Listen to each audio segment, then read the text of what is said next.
Hey guys, good morning, afternoon, evening, wherever you're watching me for. First of all, let me wish you all happy Sunday, happy last Sunday of the month. Happy Sunday, guys.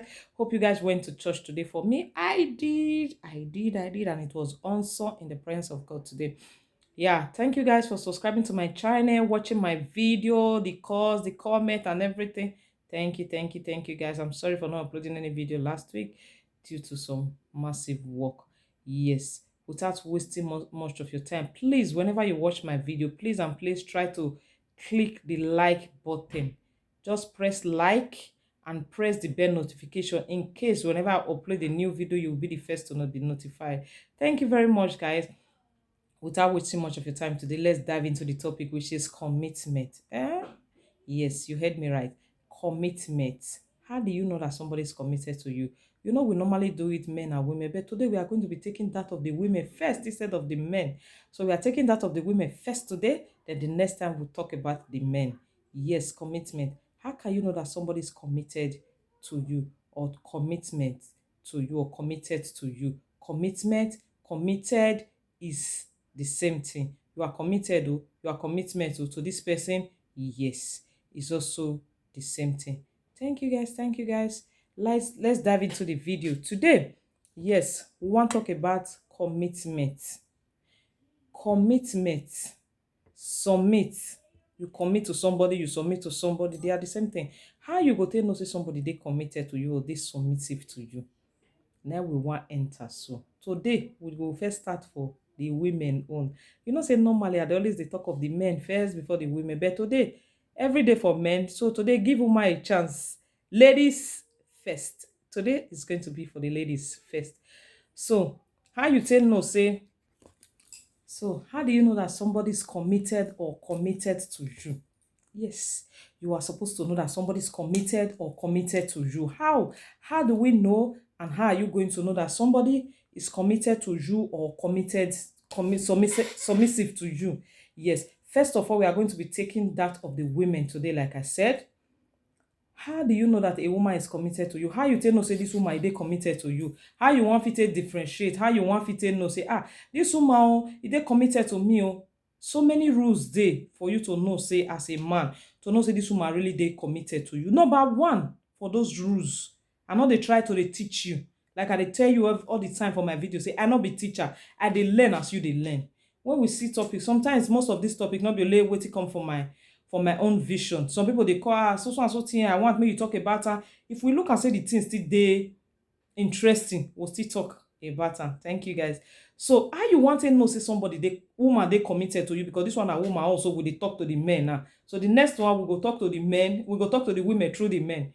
How you want to know say this woman they committed to you? Women they physically and emotionally strong past men. You prove me wrong anywhere, anytime, any day.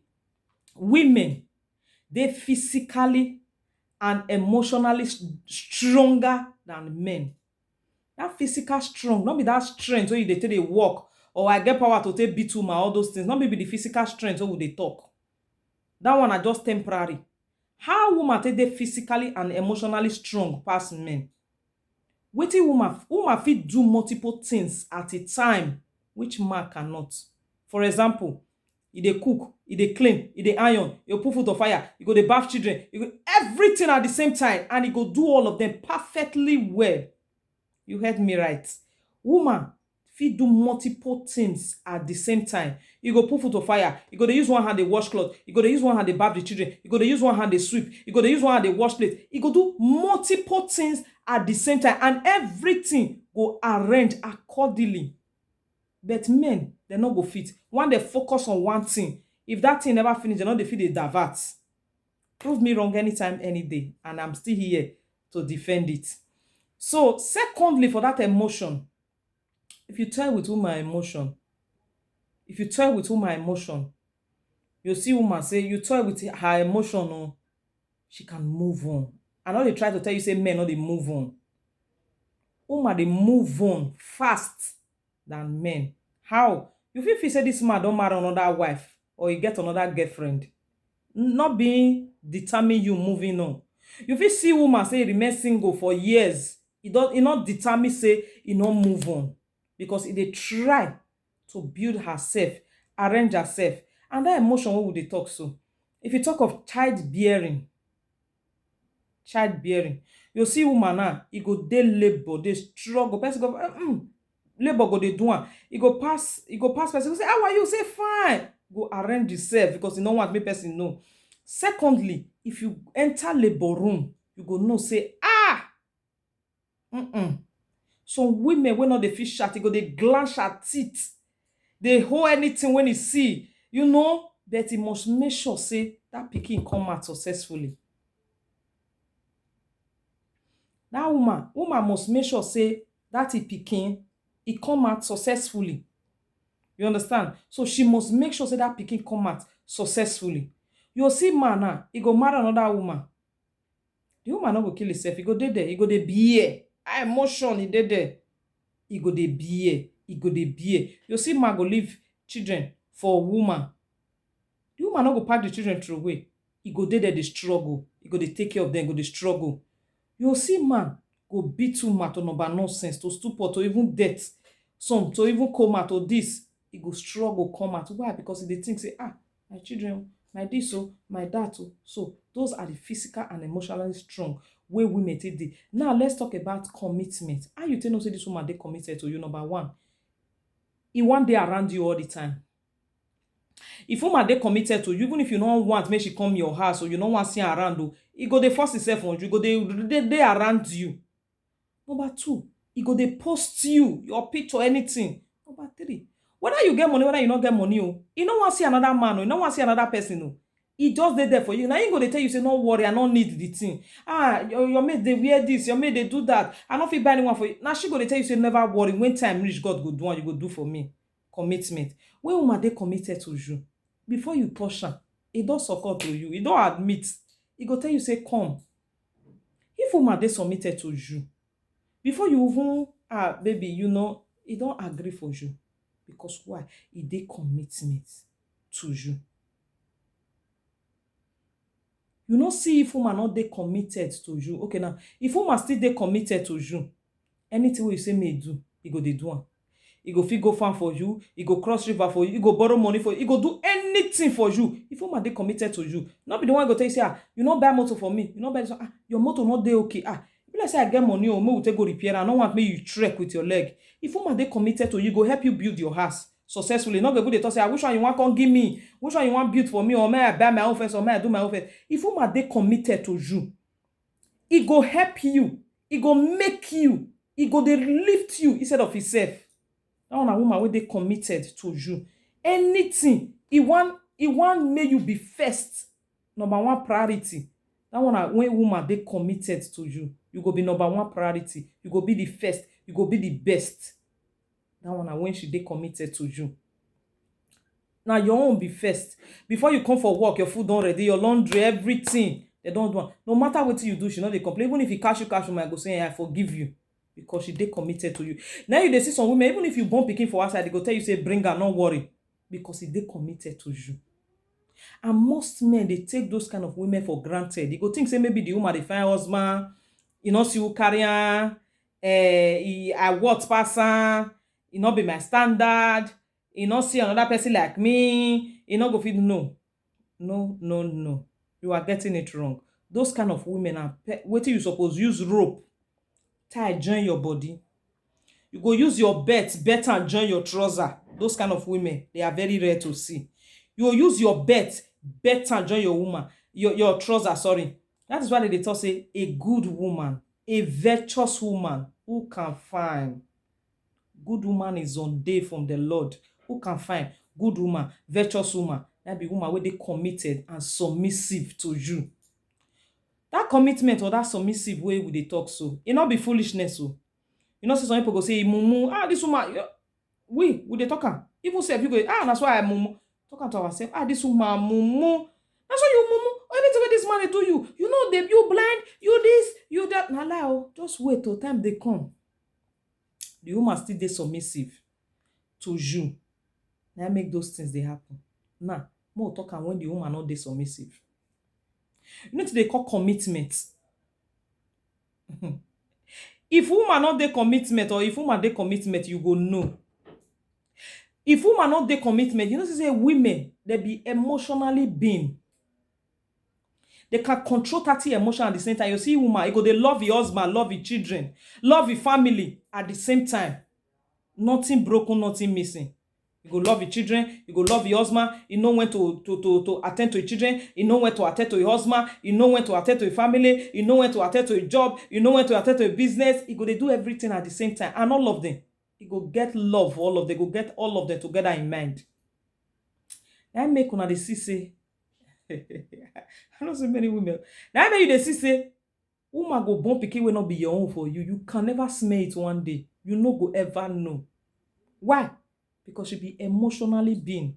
She dey arrange everything together. You can it dey easy for you to know say ma get pikin for outside, or this pikin not be my own. But if woman born pikin will not be your own for you, very difficult for you to realize say this pikin not be my own.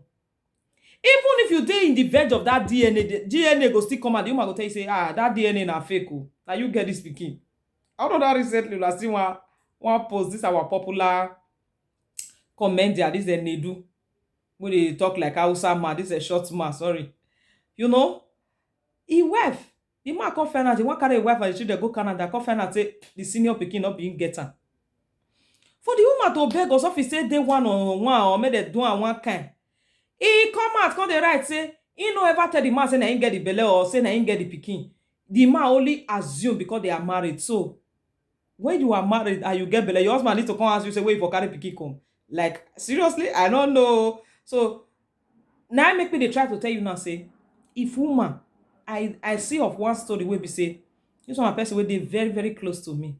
This woman, the senior son not be the man get her. The boy is 20-something years. Now this man train her right from Belle College that 27. The man with the boy, in fact, you know now, son and father, or team where the man want carry the children go Europe. The woman know very well. The woman know very well. He just knows say this pikin not be this man gets her, but he still allow the man go do DNA. Why not just save yourself the stress and telling the man, say this pikin not be you get her or this? So most of them now, we be men where they try to they woman at this. He no pass you. He know it. That woman know it go fit break man. That woman know it go fit stand man. But most men we marry good wife, they know. They talk for most of my video all the time. When they feel saying a joke. If you want to really know the truth, look for your friends who marry bad wife. If they break, you go wake up. Praise God, greet God. If they break, say, thank God though, I still there alive, you never kill me. You see some men who marry good wife, they tell you say, woman not fit do me anything. Like seriously, really? Woman not fit do you anything. You for wait. You know the kind of thing where woman they feel they do, man. You know, say women, they get kind-hearted. If you give them peace, they go gather and double and multiply and give you back. If you give them goodness, they will multiply and gather and give you back.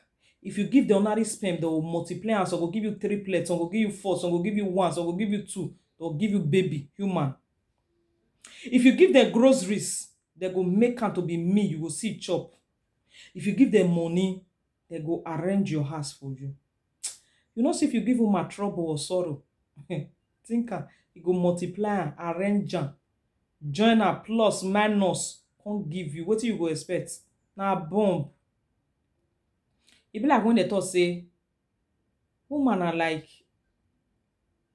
women are described as woman they describe as in I fit give you my head, they do good for you. But you know, say when you fuck up, I not go only collect that head when I give you. Anything we get head around you, I go collect all of them. I know that you feel me. Don't say women now. They are naturally soft, kind, you know, all these things. Just measure them. When they give you head, and when you come misbehave, they not go only collect that head when they give you. Everything will get head around you. They'll collect all of them. So commitment. So if I see most men will be say Woman wey dey commitment to you go say na mumu, na idiot, na this, na that. Woman fit dey friend boy, e go drop him phone, you go still dey receive him phone. You understand? Woman go dey friend boy like this, your phone you still fit dey you still fit dey collect am. E know how to arrange everything. They are emotionally be, they can do multiple things at the same time. Now you go see say woman go dey husband house, e go dey flirt, him husband can never feel am. E no go deny you of sex. E no go deny you of not cooking for you. E go dey bring your home well. You no go ever feel sense am unless say the woman don tire to comot for that house. Now you go just open up, just tell you, then you go just tell you say I no dey stay again, I no dey stay. But say the woman never tire, say e just want to make the two together. Ah, my dear, e go do everything to the extent that even your ancestor no go even smell am. Commitment. When a woman is committed to you, e do everything to please you. You not see when the woman not come dey committed to you. That is why most men know wetin I dey talk so. That is why you say woman go carry belle for another man, e go give you pikin wey no be your, e go born am for you, go train pikin, train. So many don die without them knowing say this pikin no be their own. Some before they realize e don late, e don go. You don already train pikin wey no be your own. You can't deny am, you no come deny, you don train am, be say you don train am.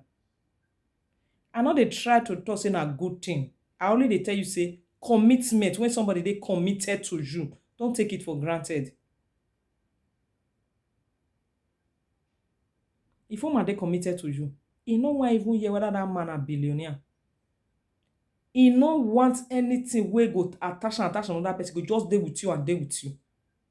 E no wan hear whether you get o, whether you no get o, you fit see chop o, so provided she just dey there. E just be like where your treasure is, there your heart will be, as the Bible talk. Where your treasure is, because na anywhere where your money dey, na your mind dey always go to. You dey always guide am, you know. You dey always guide am, you dey always dey there. You dey always, na your mind dey always dey. So na so women be. Where your treasure is, there your heart will be. But you no see where woman no come dey committed to you. No read small verses. You know say we dey do comparison, our day-to-day life and Bible. So more see whether e dey inside Bible to dey committed to somebody. More see am. More see whether e dey inside Bible. First verse we go read today na Ephesians 5 verse 25. More see am where e dey for inside Bible. E dey, e no dey. Ephesians 5 verse 21. It says, submit to one another in the fear of God. Submit to one another in the fear of God. Now for the women, 22, it says, wives, submit to your own husband as to the Lord. For the husband is the head of the wife, and also Christ, as also Christ is the head of the church, and he is our savior of the body. Submit to one another. More look that same Ephesians 6 verse 4. And you, father, do not provoke your children to wrath, but bring them up in the training and admonition of the Lord. Bond service, be obedient to those who are your masters, according to the flesh, with fear and trembling, in sincerity of heart, as to Christ. Ephesians 6, that verse 5, it say, bound service, be obedient to those who are your masters, according to flesh, with fear and trembling, in sincere of heart, as to Christ. You see, so when woman dey submissive to you with sincere of heart, like Christ, you know say Christ now not being die for the sin when he died put, not being committed, but because of the love and the commitment and the submissiveness we get to us, because he wants to see goodness in us, he wants to see brightness, he wants to see better thing for us, that make am die for our sin, because not being committed. And so woman husband fit do something now, he go tell you say no, no, not be you do am, na me do am. You know, they go dey drag am, not be you do am, na me do am, not be this one do am, na me do am, because why? They committed to you. He dey committed to you. But when he not dey committed to you, you think. So you understand, na so e dey be. More read another place, Romans 12 verse 10 from 10 and 11. So Romans 12, he say, be kindly affectionate to one another with brotherly love. Be kindly affectionate to one another with brotherly love, in honor, giving preference to one another. In honor, giving preference to one another. Then he can say, not lacking in diligences, fervent in spirit, serving the Lord. Rejoicing in hope, patient in tribulation, contribution, steadfastness in prayer. He said, rejoicing in hope, patience in tribulation, continue steadfasting in prayer. You see, that one a woman wey dey committed to you. That one a person wey dey committed to you. Woman wey dey committed to you. Woman wey dey committed to man. E be like mother and child. A man can abandon a child, but a woman cannot. Very hard. Out of 100%, you see just 3% of women that can abandon their children. We go fit abandon their children. But out of 100% of men, only 3% now they take care of their children. Or more shift and say 10%. Even if you deal with the man for his house. If you bring it and go say, I bet that will not be my problem. You not get money for this. They always they shadow the children to their mother, to their mother, to their mother. You know, so now so it be. If woman love you, be like mother and child. You know, we ever see any mama will go, no matter how nasty the pikin be, me mama go pray for her, say may go die or make it die, may not pay mama. No, now so woman be when it submits to man. If woman dey submissive to you, and so it be. So you understand? And so it be. We'll take the last verse for today because we don't talk and say we dey do comparison. It is inside Bible, e not dey our day-to-day life, how it be, where it dey, anything. So this last one they come from Galatians 6 verse 2. Galatians 6 verse 2, it say, bear one another's body, and so fulfill the law of Christ. Bear one another's body and fulfill the law of what? Of Christ. Verse 3 say, for if anyone think himself to be something when he is not, he deceive himself. If anyone take himself to be something when he is not, he is deceiving himself. For he said, but let each one examine his own work. Let each one examine his own work. Then he will have rejoicing in himself alone and not in others. For each one shall bear his own load. Let him who is taught the word share in all good things with him with teachings. You see, he say, bear one another's body. Bear one another's body. That be commitment. When I dey committed to you, I feel bear your body. When you dey committed to me, you bear me. Now when you not dey committed, say no concern me. You not concern me. Like our proverb will say, "Okuos yoma, okuego mamwera no go, erererere, watamokwe no evie, or yekegiri ogwa." It means those of you that don't understand. He say, woman is not a friend of a man. If you tell a woman what you are going to eat, when you go to the market, he will not come home quick because he don't want you to eat that food that day. You understand? He say a woman, when you are in problem, they don't want to help you. So we will still reverse those things to the men's side. Is it so? Is it true? How is it? We are going to check it. So I just want you to know that commitment is different from when a woman is committed to you. She cannot cheat.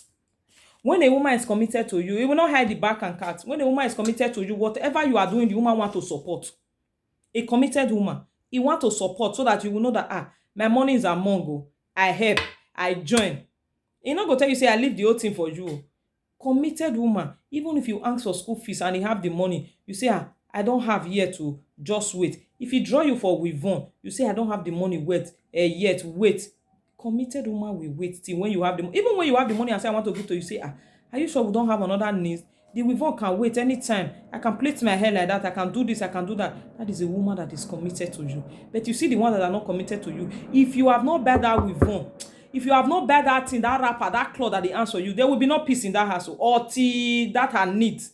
Which means the woman is raising herself and breaking you. Is sucking you, making you to feel her own. That is a woman that is not committed. Because a woman that is committed, it will first of all make sure that you have no needs anymore and the money is available before it will say, okay, this is my needs. A woman that is committed to you, forget her needs first. Her own come last and do the ones of every other person first. That is a woman that is committed to you. That is why you see some women that is committed. They will make sure their children get the best, pay school fees, do everything before they will buy jewelries or take care of themselves. Because they feel their future, their life depends on their son, on their children. Yes, I know most of you will say, no, the adage of cover the child and let it beat you is over. Do for the child and also be doing for yourself. Yes, when it's sufficient, that is enough to do for the both of you. It's very good. Then when you see that your child needs is supposed to be priority, number one, before yours. When you see the money is not sufficient, you do for the children and leave yourself first. There is time for everything because they are still growing. You have already grown. Maybe you have those things already. And those children you cannot make. How can you say, you want to buy with one 450,000 and your child's school fees is 90,000?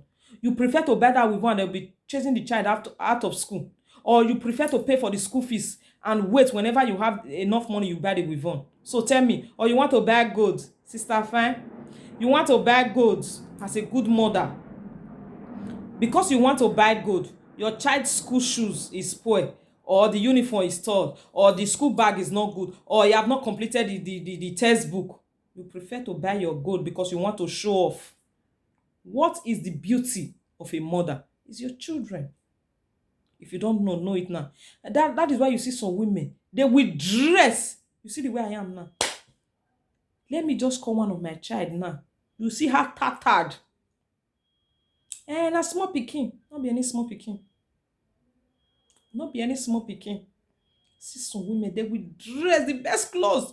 Yeah, God. When they enter market, they will buy their own, buy. They will buy 30. They never remember say they will buy 3 for their pikin. No, don't big pass sound. That make me not dey buy. And then you see some women, they no go fit take care. Their own na to don buy. My husband no buy shapa for me. Now my mate they wear. You no even care whether the man go wear long sleeve, whether the man go sew cloth, whether the man go wear. So women go dress, man wey dey follow them go be like say na house boy. Sometimes I dey imagine or dey shame for them. So women go arrange. If you see their children, they pack and come and say, where your children? He just rough himself now. Like seriously? I know they tell you say I dey perfect. I no dey perfect at all. As I dey talk to una, so I dey talk to myself. I no dey perfect. But at least we will be women. Our number one priority na our children and our husband. It go still go back to the men. It go go to the men. Your number one priority. Now, when they see your children, that be the beauty with your body. Even if you dress like crazy, they'll say, the way you take care of these children, God go bless you. Now, so it still be for your husband. You see some men where they progress. You see woman, they progress. Not be there you did before. The woman go help you take land. The woman go help you build hand. Like this proverb we go say, woman go they pay for food. My husband, they gather your money, make you take the build house, make we forget house. When you don't build the house finish as a man. Well, we go talk for men. You see those kind of women where they help you. They gather money, say, okay, you gather your own, take go the build house. Me go they use my own, take they cook or take they do other needs. When they don't build the house finish, you go carry on that woman enter. Because the woman they committed to you. Because the woman they committed to you. Because the woman they submissive to you. Because the woman wants make you better. Because she get her for her brain, say virtuous woman. Build her home. Sorry. A wise woman build her home, and the foolish one pluck it out with their hands. And most of una will be men because of this particular thing. Una no want even do, una no want build, una no want do everything. You put all the responsibility on top of woman. After all, they say na woman they build home. Who tell you say na woman they build home? If head want stand now, not be when the neck follow and not be go stand well. As this head there now, if it bend like this, wetin the neck want fit raise am? You are the head. You are supposed to make a lead. Now you're supposed to start. So maybe they give their wife money to start business once, maybe the business fail, the woman are this, the woman are that. You don't think of how many business you don't put your hand where don't fail. You don't think of how many times when that woman don't encourage you. Well, we go talk all this one for men. So women, you as a man, get this one for your head. Any woman wey no wan help you build, wey dey think of you,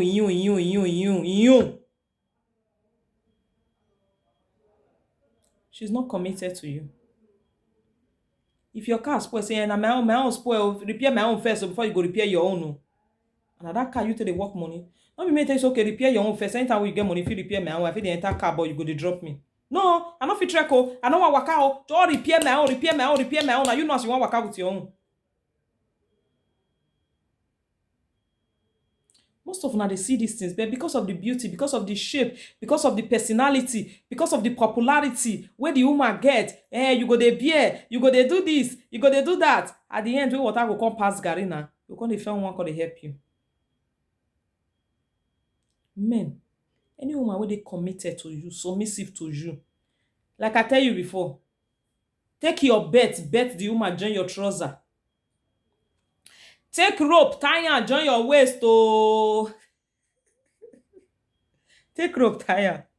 Thank you guys for watching this video. I think I'm about to end this video because I told you guys that I don't want this video, my video, to be more than 30 minutes so that I will not be bored to you when you are watching.